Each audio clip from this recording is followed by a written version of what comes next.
नमस्कार दोस्तों, मैं अंकुर उपाध्याय स्वागत करता हूं आप सभी का आपके अपने YouTube channel share market analysis में।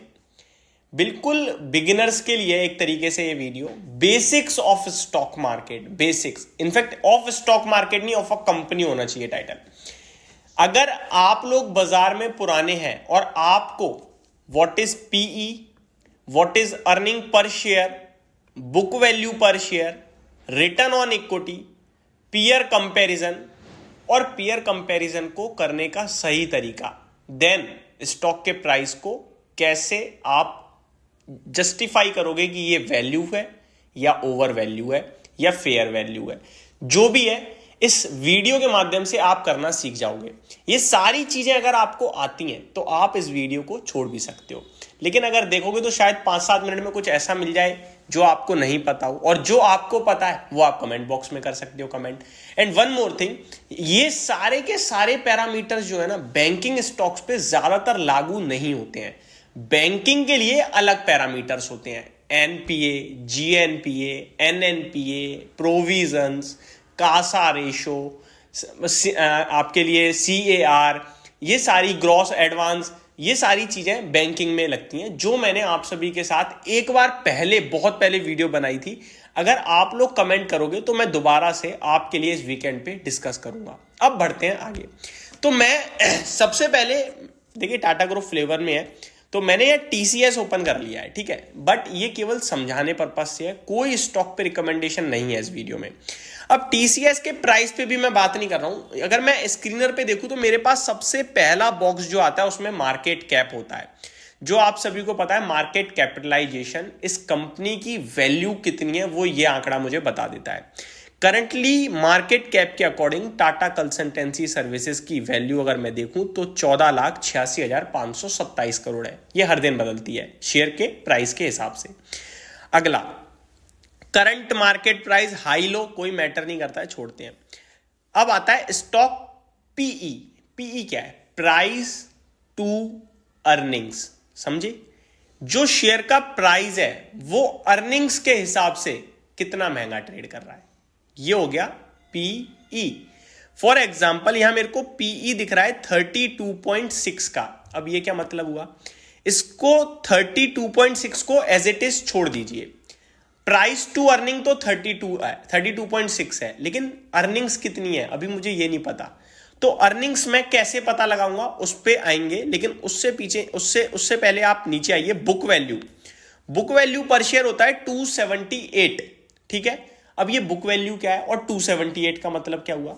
बुक वैल्यू यानी कि हर कंपनी के गिने चुने शेयर्स मार्केट में लिस्टेड है। ऐसा नहीं है कि अनाप शनाप है, अनगिनत है, सब कैलकुलेटेड चीजें हैं बाजार में। अगर मैं टीसीएस की पर्टिकुलरली बात करूं तो टिकर टेप की एप्लीकेशन पे जाके मैं देख सकता हूं टीसीएस के कितने शेयर्स मार्केट में लिस्टेड है, क्योंकि स्क्रीनर तो नहीं दिखाता है। अगर मैं देखूं यहां पे तो नंबर ऑफ शेयर्स मेरे को दिखेंगे 361.81 करोड़ शेयर्स टीसीएस के मार्केट में लिस्टेड हैं। और अगर इन सारे शेयर्स को मैं रुपए बांटूं कंपनी के पैसों के हिसाब से तो प्रति शेयर 278 रुपए में दे सकता हूं।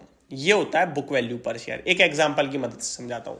कंपनी के टोटल नंबर ऑफ शेयर्स बाजार में 10 है लिस्टेड, ठीक है जी, 10 बाजार में शेयर ट्रेड हो रहे हैं, और कंपनी के पास टोटल 100 रुपए हैं, और उन 100 रुपए के सामने कंपनी के पास मान लो 20 रुपए का कर्ज है। तो पहले 100 रुपए में से 20 रुपए कर्ज दे दिया, अब आपके कंपनी पे बचे 80 रुपए। आपके मार्केट में 10 शेयर्स लिस्टेड है, तो उन 10 शेयर को 80 रुपए डिवाइड करोगे तो 8 रुपए हर एक शेयर को आप दे सकते हो, ठीक है।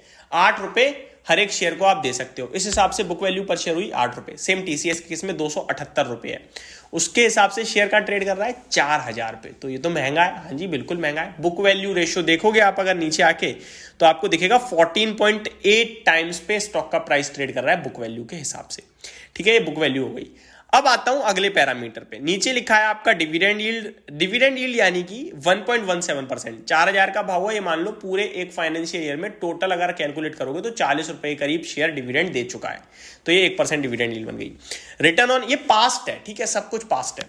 Return on capital employ, return on equity. Return on equity पे फोकस किया करिए ज्यादातर।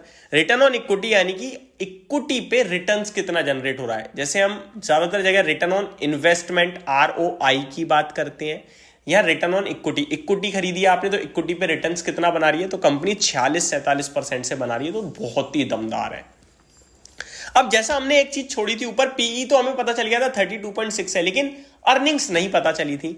उन्हें पता करने के लिए मुझे डायरेक्टली जाना होगा कंपनी की अर्निंग्स पे। अब ये क्या होता है, अर्निंग्स यानी कि कमाई, वही जो हर 3 महीने में कंपनी दिखाती है।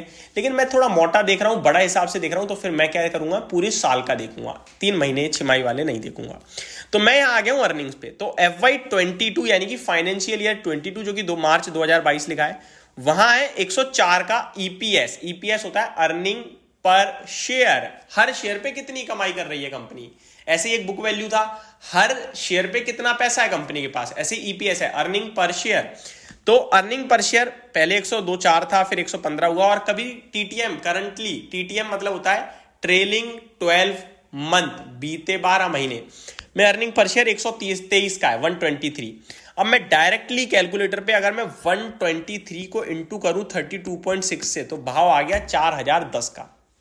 टीसीएस का भाव कितना है, टीसीएस का भाव आपका ट्रेड कर रहा है 4109, ऑलमोस्ट सिमिलर हो गया। अर्निंग हमें अभी नहीं दिख रही ना, वो ऊपर नीचे हो गई होंगी इसलिए, ठीक है। तो ये होता है आपका कंपनी का शेयर 32 गुना महंगा ट्रेड कर रहा है अर्निंग्स के हिसाब से। अब ये 32 गुना पता चल गया, 14 गुना बुक वैल्यू पे ट्रेड कर रहा है, 32 गुना अर्निंग्स पे ट्रेड कर रहा है, ये महंगा है या सस्ता है, ये कैसे पता लगाएंगे, हमें तो बहुत महंगा लगने लगा। तो अब ये पता लगाने के लिए हमारे पास होती है 2 चीजें, पीयर कंपैरिजन। पहला पीयर कंपैरिजन होता है कंपनी के फील्ड के स्टॉक से कंपेयर कर लो। मान के चलो एक टीसीएस जो है वो एक आईटी कंपनी है, तो बाकी की आईटी कंपनियां कितने वैल्यूएशन पे ट्रेड कर रही हैं, उसको देखने के लिए एक पैरामीटर होता है पीयर कंपैरिजन। तो देखिए यहां आप पढ़ सकते हो, इन्फोसिस 27.5 के पीई पे है, HCL टेक 28 के पीई पे है, विप्रो 24 पे है, LTI माइंट्री 33 पे है। अब आपको लगेगा विप्रो सस्ता है, तो मैं आपको बताऊं ये हर कंपनी की वेरी करता है उसके अर्निंग पे कि कितनी तेजी से अर्निंग ग्रो हो रही है। और जब आपका ब्रांड थोड़ा ज्यादा बड़ा है या फिर आपके पास मार्केट शेयर थोड़ा ज्यादा है मार्केट में, तो आपको मार्केट थोड़ा ज्यादा महंगे वैल्यूएशंस पे ट्रेड कराता है। फॉर एग्जांपल टीसीएस सबसे बड़ी आईटी कंपनी है, तो उसके थोड़े वैल्यूएशन अपने आप इन सारी आईटी कंपनी से महंगे हो जाएंगे। अगर आप LTI माइंट्री को किए तो उससे भी महंगा है, और टेक महिंद्रा तो उससे भी महंगा है। तो LTI माइंट्री मिड कैप में चला जाता है, और टेक महिंद्रा के वैल्यूएशन थोड़े ज्यादा महंगे लिटरली हैं, दिख रहे हैं यहाँ, ठीक है। तो आप समझ गए, जिसका जितना बड़ा नाम उतने ज्यादा वैल्यू। अब दूसरा पैरामीटर होता है कंपनी के खुद के पैरामीटर से चेक करना कि मैं जो बीते कुछ समय में कितना महंगा ट्रेड और कितना सस्ता ट्रेड करता आया हूं। पीयर कंपैरिजन तो कर लिया, अब अपने आप से कंपेयर करना चाहता हूं, तो वो पीई रेशियो पे मैं अगर आऊंगा और सिलेक्ट कर लूंगा 5 साल, तो मेरे को दिखेगा ऊपर में 40 के पीई तक जाता है और नीचे में 21, और मीडियन है 30। तो ये 30 से थोड़ा महंगा हो गया है, 32 पे थोड़ा महंगा है। तो 10 साल का देखूंगा तो भी मेरे को दिख जाएगा। इस हिसाब से आप पूरा जस्टिफाई कर सकते हैं स्टॉक को, महंगा है सस्ता है। होप आपको इस तरीके से जस्टिफाई कर पाएंगे आप, और ये वीडियो जानकारी भरी लगी होगी, समझ में आई होगी। Thank you so much for watching this video. Have a great day guys.